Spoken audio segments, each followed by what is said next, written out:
বলেছি যে উনি ওনার লেভেল থেকে আমাদের যে পরিদর্শন দপ্তর আছে তাদের নিবন্ধনের ব্যাপারগুলো দেখবে, যে এজেন্সিগুলো কিভাবে নিবন্ধন হয়েছে, তারা কয়জন শ্রমিক দেখাচ্ছে, এবং তারা যাতে এই অবস্থার মধ্যে কোনো ছাঁটাই না করে। রতন ভাই ছিলেন আমাদের, আমরা তিনজনে গিয়েছিলাম, আমি, রতন ভাই, আমার। দেখা যাক, আপনারাও রাস্তায় আছেন, আমরাও আছি আপনাদের সাথে, এবং আমরা অন্যান্য জেলা থেকেও যেটুকু দেখতেছি বাংলাদেশে এটা এখন 1 নম্বর সমস্যা। আমরা সবাই মিলে কতদূর যাওয়া যায় আমরা দেখব। রাস্তা ছাড়া যাবে না, আলোচনা চলবে, রাস্তা কিন্তু দেশ রূপান্তরে আমার লেখাটা ছাপছে, আউটসোর্সিং সেবার নামে শোষণ, এ নামে একটা দেশ রূপান্তরে লেখা সবাই সব দিকেই চলতে থাকেন, আমরা দেখতেছি। আসসালামু আলাইকুম দর্শক, আমি মেহেদি হাসান ক্র্যাববিডি থেকে আবারও আউটসোর্সিং যে সকল দাবি দফা আছে ভাই বোনদের, সেই দাবি দফা নিয়ে আজকে 11 জানুয়ারি জাতীয় প্রেস ক্লাবের সামনে একটি মানববন্ধন অনুষ্ঠিত হয়। আজকের মানববন্ধন কতটা সফল হয়েছে এবং তাদের পরবর্তী যে কর্মসূচি, সেই কর্মসূচি কি হতে পারে সেই সম্পর্কে আমরা এখানে প্রতিনিধি কমিটি আছে যাদের, তার নেতৃবৃন্দের সাথে আমরা কথা বলছি। তো প্রথমে আমরা যাই শিশির ভাইয়ের সাথে, ঢাকা মেডিকেল প্রতিনিধি শিশির ভাইয়ের সাথে। বলে বিসমিল্লাহির রহমানির রহিম। আজকের যে মানববন্ধনটি আমরা আমাদের কেন্দ্রীয় কমিটির ব্যানারে যে মানববন্ধনটি হয়েছে, আপনারা দেখেছেন 17 আগস্টের পর থেকে বিভিন্ন সারা বাংলাদেশে বিভিন্ন জেলায় বিভিন্ন প্রতিষ্ঠানে যাদেরকে চাকরিচ্যুত করা হয়েছে এবং দীর্ঘদিন ধরে যাদের বকেয়া বেতন আছে, শুধুমাত্র তাদেরকে চাকরিচ্যুত করার প্রতিবাদে আজকের এই মানববন্ধনটি আমাদের ব্যানারে অনুষ্ঠিত হয়েছে। সেখানে আমাদের স্পষ্ট একটি মেসেজ ছিল যে শুধুমাত্র যাদের চাকরিচ্যুত করা হয়েছে সেই সকল ভাই এবং বোনেরা এই মানববন্ধনে অংশগ্রহণ করবেন, এবং পাশাপাশি আমাদের ঢাকার আশেপাশে যারা আছেন, যাদের সম্ভব হয় তারা আমাদের এই মানববন্ধনে অংশগ্রহণ করবেন। সেই ক্ষেত্রে আমাদের যাদের বকেয়া বেতন আছে এবং যাদেরকে চাকরিচ্যুত করা হয়েছে তাদের সতর্কভাবে অংশগ্রহণ ছিল, এবং আমাদের যে উপস্থিতি ছিল আলহামদুলিল্লাহ। আমরা চেষ্টা করেছি সরকার পক্ষকে একটি মেসেজ দেওয়ার জন্য। আমরা দীর্ঘদিন ধরে আমরা রাজপথে বিগত দিনও ছিলাম, এখনো আছি, আগামীতেও থাকবো যতদিন পর্যন্ত আমাদের দাবিটি বাস্তবায়ন না হচ্ছে। এরপরে পানি উন্নয়ন বোর্ড থেকে উজ্জ্বল ভাই, আজকে কি আপনাদের মানববন্ধন সফল হয়েছে এবং আপনাদের যে সরকারকে একটি মেসেজ দেওয়ার জন্য আপনারা যে মানববন্ধন করেছেন সেটা কতটুকু সফল? ধন্যবাদ আপনাকে। প্রথমত হচ্ছে আজকে 11 জানুয়ারি, আজকে আমাদের যে বাংলাদেশ আউটসোর্সিং কর্মচারী কল্যাণ পরিষদের একটি মানববন্ধন ছিল। এই মানববন্ধনটা মূলত এই কারণেই ছিল যে বর্তমান প্রেক্ষাপটে আমাদের অনেক প্রতিষ্ঠানে হচ্ছে আমাদের ভাই বোনদের বিনা কারণে চাকরি চলে যাচ্ছে। তো আমরা আসলে অ্যাকচুয়ালি 17 আগস্টের পর থেকে পরপর 2টি আন্দোলন করলাম, সংবাদ সম্মেলন করলাম, পরপর সরকারের বিভিন্ন উচ্চপদস্থ কর্মকর্তারা আমাদেরকে ডেকে নিয়ে আমাদেরকে বিভিন্নভাবে আশ্বস্ত করলেন, কিন্তু পরবর্তীতে আমরা এটার বাস্তব নমুনা যখন দেখতে পেলাম না, তখন এর পরিপ্রেক্ষিতে আমরা বিভিন্নভাবে বিভিন্ন সুশীল সমাজ থেকে শুরু করে এদেশের বিভিন্ন প্রশাসন সেক্টর থেকে শুরু করে সব জায়গায় দৌড়াচ্ছি। তার মানে হচ্ছে যে আমাদের এই আউটসোর্সিং এর যে চাওয়া পাওয়া, দাবি দেওয়া, মানুষের বেতন আটকে আছে, বিনা কারণে চাকরি চলে যাচ্ছে, এবং আমাদের এই চাকরি স্থায়ীকরণের ব্যাপার নিয়ে যেভাবে বাস্তব নমুনা আমরা পাই সেই বিষয় নিয়ে দৌড়াচ্ছি। তো আজকে আমরা মূলত অ্যাকচুয়ালি যে মানববন্ধনটা করলাম সেটা হচ্ছে আমাদের যাদের চাকরি চলে যাচ্ছে তাদের এইভাবে আর বিনা কারণে চাকরি যেতে দেওয়া হবে না। পরবর্তীতে আমরা এখানে আমাদের আউটসোর্সিং এর সবার প্রিয় নেতা রফিকুল ইসলাম রফিক ভাইয়ের নেতৃত্বে এবং আমরা সবাই স্বতঃস্ফূর্তভাবে অংশগ্রহণ করে যে মানববন্ধনটি সফল করেছি, আমি বলতে পারি আজকের মানববন্ধনটা আমাদের জায়গা থেকে, আমাদের দৃষ্টিকোণ থেকে এটা একটি সফল মানববন্ধন ছিল। আমরা মূলত হচ্ছে এই মানববন্ধনে হাজার হাজার জনসমাগমের উপস্থিতি আমরা পূর্ব থেকেও বলি নাই, কারণ হচ্ছে আমরা চাই যে এইটা ছিল শুধু একটা গভর্নমেন্টকে একটা মাঠ পর্যায় থেকে একটা মেসেজ দেওয়া।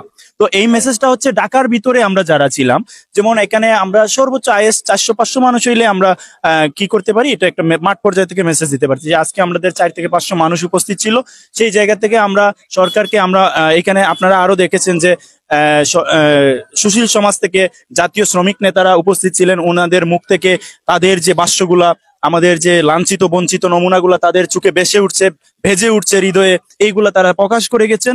এবং এখান থেকে আমরা সরকারকে মাঠ পর্যায় থেকে একটি স্পষ্ট মেসেজ দিয়েছি যে আপনারা যদি বাস্তব নমুনা পদক্ষেপগুলা গ্রহণ না করেন তাহলে আমরা পরবর্তীতে নামবো আবার। তার মানে তখন আমাদেরকে আর রুখে দিতে পারবেন না, অর্থাৎ হয়তো মৃত্যু আর না হয়তো আমাদের দাবি দেওয়া বাস্তব। হ্যাঁ, ঠিক আছে। তো এই জায়গা থেকে হচ্ছে আজকে যে আমরা নামলাম, এটা আজকে সফল একটা প্রোগ্রাম ছিল, এবং পরবর্তীতে আজকে যদি আমাদের আরো বাধ্যবাধকতা থাকে আমরা লিখিত পর্যায়ে ওনাদেরকে জানান দিয়ে দিব। দেওয়ার পর আমরা আবার নামবো। বিদায় আমরা চাই না এই সরকারকে কখনো অস্থিতিশীল করতে। সো আমরা সব সময় চাই যে সরকার তার স্থিতিশীলতার জায়গা থেকে আমাদের বিষয়গুলো বিবেচনায় নিয়ে এটা বাস্তবায়িত করুক। ধন্যবাদ আপনাকে। কাবিডি যথেষ্ট পরিশ্রম করে যাচ্ছে আমাদের সাথে, এবং এর অংশীদারিত্ব আমি মনে করি কাবিডিরও আছে। ধন্যবাদ আবার। ধন্যবাদ। এরপরে প্রেক্টো বাংলার প্রতিনিধি আমাদের সকলের প্রিয় রফিকুল ইসলাম ভাইয়ের থেকে শুনি, আজকে যে আপনারা মেসেজটি দিতে চেয়েছেন সেই মেসেজটি কি আপনারা দিতে পেরেছেন সরকার পক্ষকে? ধন্যবাদ জানাই কাবিডিকে। আউটসোর্সিং কর্মচারী কল্যাণ পরিষদের ব্যানারে 17 আগস্ট থেকে এখন পর্যন্ত যতগুলো আন্দোলন সংগ্রাম হয়েছে আপনারা দেখেছেন, কাবিডি অত্যন্ত সঠিক তথ্য উপস্থাপনের মাধ্যমে সারা বাংলাদেশের মানুষকে কিন্তু জানিয়েছেন আমাদের যে সকল দাবি দেওয়া আমরা জানিয়েছি, সে সকল দাবি দেওয়া ওনারা উপস্থাপন করেছেন সুন্দরভাবে। এই জন্য আন্তরিক কৃতজ্ঞতাও জানাই কাবিডিকে। আজকের যে মানববন্ধনটি ছিল আপনারা জানেন যে আমরা কিন্তু বারবার লাইভে গিয়ে বলেছি যে সাম্প্রতিক সময়ের যে ঘটনাগুলো, সেই সাম্প্রতিক সময়ের ঘটনা, সাম্প্রতিক সময়ের সমস্যাগুলো সমাধানের জন্য আমরা মূলত আজকে মানববন্ধনটি আহ্বান করেছিলাম। আমরা প্রথমেই কৃতজ্ঞতা স্বীকার করছি যারা অংশগ্রহণ করে এই মানববন্ধনের কর্মসূচিটিকে আসলে সফল করেছেন তাদেরকে, সাথে সাথে ধন্যবাদ জানাচ্ছি এবং কৃতজ্ঞতাও স্বীকার করছি বাংলাদেশের সুশীল সমাজের প্রতিনিধি এবং যারা এই শ্রমিক কর্মচারীদেরকে নিয়ে দীর্ঘদিন যাবৎ আপনার আন্দোলন সংগ্রাম করে পাশে থেকে আপনার যৌক্তিক দাবি আদায় করার জন্য সর্বাত্মকভাবে প্রচেষ্টা চালান সেই শ্রমিক সংগঠনের সিনিয়র নেতৃবৃন্দ, যাদের হাত ধরে বাংলাদেশের প্রত্যেকটা শ্রমিক সংগঠন পরিচালিত হয়। স্কাপ থেকে শুরু করে শ্রমিক ফ্রন্ট থেকে শুরু করে জাতীয় শ্রমিক দল থেকে শুরু করে প্রত্যেকটা শ্রমিক দলের শীর্ষস্থানীয় নেতৃবৃন্দ কিন্তু আজকে আমাদের সাথে উপস্থিত থেকে আমাদের আন্দোলন সংগ্রামের সাথে কিন্তু একত্রতা ঘোষণা করেছেন। এটা হচ্ছে আমাদের আজকের মানববন্ধনের সবচেয়ে বড় অ্যাচিভমেন্ট আমি মনে করি। সাথে সাথে আমরা কিন্তু আজকে যে সকল মিডিয়ারা এসেছিলেন তাদেরকে ধন্যবাদ জানাই। ওনাদের মাধ্যমে কিন্তু আমরা সরকারকে একটা মেসেজ দিয়েছি যে আমরা 17 তারিখে আপনাদের কাছে গিয়েছিলাম, আমরা 19 তারিখে আপনাদের কাছে গিয়েছিলাম, আপনারা আমাদেরকে প্রতিশ্রুতি দিয়েছিলেন, কিন্তু সেই প্রতিশ্রুতিগুলো কিন্তু এখন পর্যন্ত বাস্তবায়িত হয় নাই, অথবা প্রতিশ্রুতিগুলো বাস্তবায়নের জন্য আপনাদের পক্ষ থেকে কোনো রকম উদ্যোগ গ্রহণ করা হয় নাই। সঙ্গত কারণেই আমরা আজকে আবারও একটি মানববন্ধন কর্মসূচি পালন করলাম। সেখান থেকে আপনাদেরকে কিন্তু আমরা জানালাম যে আপনারা যে কমিটমেন্ট গুলো করেছেন আপনারা সেই কমিটমেন্ট গুলোর বাস্তবায়নের জন্য এখন পর্যন্ত কোনো উদ্যোগ গ্রহণ করেননি। যদি অতি সম্প্রতি সময়ের মধ্যে আপনারা যদি কোনো উদ্যোগ গ্রহণ না করেন সেই ক্ষেত্রে কিন্তু আমরা কি বলেছি, প্রত্যেকটা জায়গা থেকে কিন্তু আমরা প্রস্তুতি গ্রহণ করব এবং প্রয়োজন মাফিক আমরা আবারও দুর্বার আন্দোলন করে তুলবো আমাদের দাবি দেওয়া আদায়ের স্বার্থে। অর্থাৎ আমরা বলেছি যে আমাদের দাবি আদায় যতক্ষণ পর্যন্ত না হবে ততক্ষণ পর্যন্ত আমাদের এই আন্দোলন চলমান থাকবে। তারই সূচনা আবার আজকে আমরা 17 আগস্ট এবং 19 তারিখের পরে আমরা আজকে থেকে আবার আনুষ্ঠানিকভাবে আমাদের যে মাঠের আন্দোলন সেই আন্দোলনগুলো আমরা আসলে শুরু করলাম।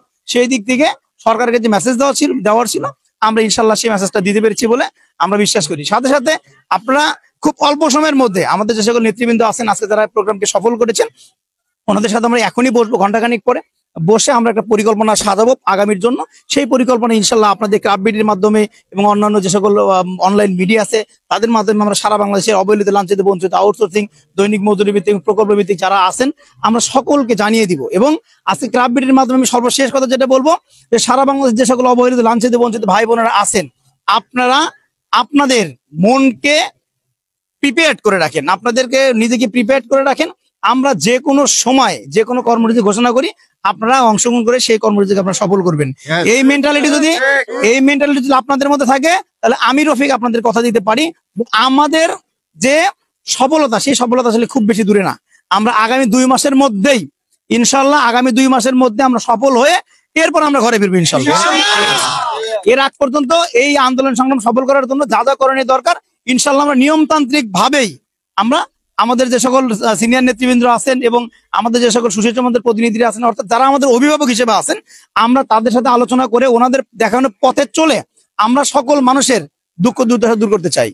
এবং আরেকটা মেসেজ, গুরুত্বপূর্ণ মেসেজ দিতে চাই, এর মধ্যে যদি আপনাদের কোনো প্রতিষ্ঠানে চাকরি চলে যায় আপনারা ইনস্ট্যান্ট সেই প্রতিষ্ঠানের সামনে দাঁড়িয়ে আপনারা মানববন্ধন কর্মসূচি পালন করবেন এবং এর প্রতিবাদ জানাবেন।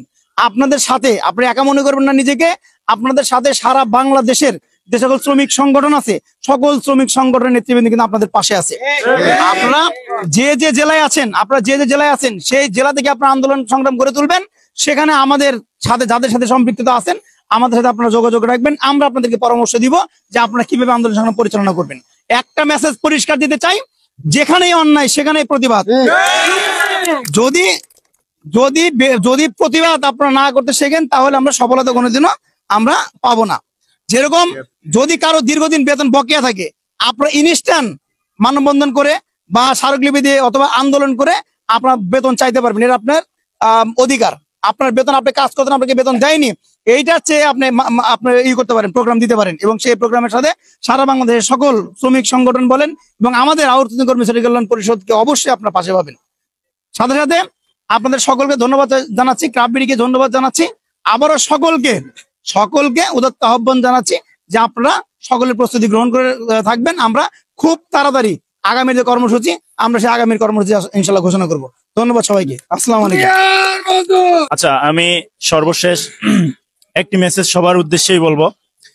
তার পূর্বে রফিক ভাই, শিশির ভাই, সবাইকে ক্রাফট-বিডিকে ধন্যবাদ।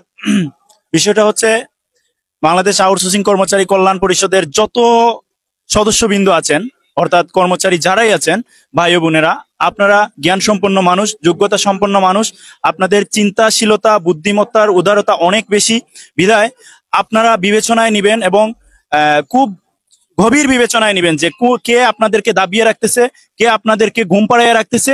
এই বিষয়গুলো বিবেচনায় নিয়ে আপনারা আপনাদের মতো করে কাজে এগিয়ে আসবেন এবং কাজে এগিয়ে আসার প্রতি আপনাদের প্রতি এই জন্য উদার আহ্বান জানাচ্ছি।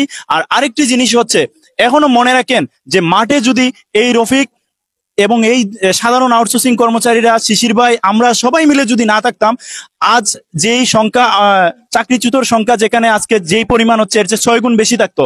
তার মানে হচ্ছে এখন পর্যন্ত আমরা মাঠে তাকায় আমরা এখনো দাঁড়িয়ে আছি চাকরি নিয়ে, বিধায় আমরা কোনোভাবে রাস্তা ছাড়তে পারবো না।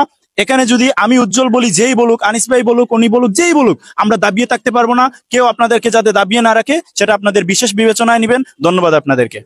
ধন্যবাদ উজ্জ্বল ভাই এবং পেট্রো বাংলার সেই প্রতিনিধি রফিক ভাইকে।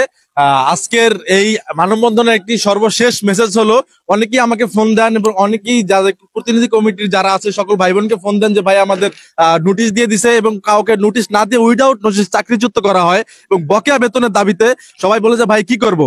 আমি বলি, আপনারা আমাদেরকে যোগাযোগ করার আগে, সবার আগে যদি কোনো একটা প্রতিষ্ঠানের কোনো একজন ভাইয়ের চাকরিচ্যুত করা হয়, তার পাশে সবাই দাঁড়িয়ে যাবেন এবং যদি বকেয়া বেতন থাকে সেই বকেয়া বেতন আদায়ের দাবিতে সবাই দাঁড়িয়ে যাবেন এবং আপনারা মানববন্ধন করবেন।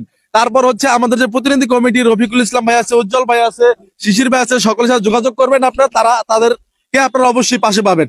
এবং আরেকটা বিষয় হচ্ছে, আপনারা যারা বাসায় থেকে কমেন্টস বক্সে শুধু বলেন যে ভাই আন্দোলনের ডাক দেন, আমরা দাবি বাস্তবায়নের ডাক দেন, তো রফিকুল ইসলাম ভাই, উজ্জ্বল ভাই, শিশির ভাই তারা কখনই আপনাদের দাবি বাস্তবায়ন করে দিতে পারবে না ততক্ষণ পর্যন্ত, যতক্ষণ আপনারা এটাকে তাদের হাতকে একত্রিত না করে রাজপথে না আসেন, ততক্ষণ পর্যন্ত তারা দাবি আদায় করতে পারবে না। অবশ্যই তাদের হাত ধরে আপনাদেরকে দাবি আদায় করতে হবে এবং তাদের আহ্বানে আপনাদের সকলকে রাজপথে এসে দাবি আদায় করতে হবে। তো সবাই ঘরে না বসে তাদের যখনই পরবর্তী কর্মসূচি হবে, তাদের দাবি আদায়ের জন্য, তাদের কর্মসূচিকে সফল করার জন্য, 100% সফল করার জন্য প্রত্যেকটা প্রতিষ্ঠান থেকে সকল ভাই বোনেরা দলে দলে যোগ দিয়ে এই দাবি আন্দোলন করার জন্য লড়াই করতে হবে। তো সবাই পরবর্তী কর্মসূচি সফল করার জন্য প্রস্তুত হয়ে নেন। ইনশাআল্লাহ পরবর্তী কর্মসূচি খুব শীঘ্রই আছে, যেটা জানিয়েছেন আমাদের রফিক ভাই।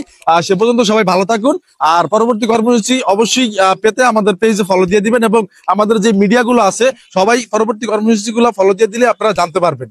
সবাই ভালো থাকবেন, বিদায় নিচ্ছি। মেহেদী হাসান, ক্রাফট-বিডি থেকে।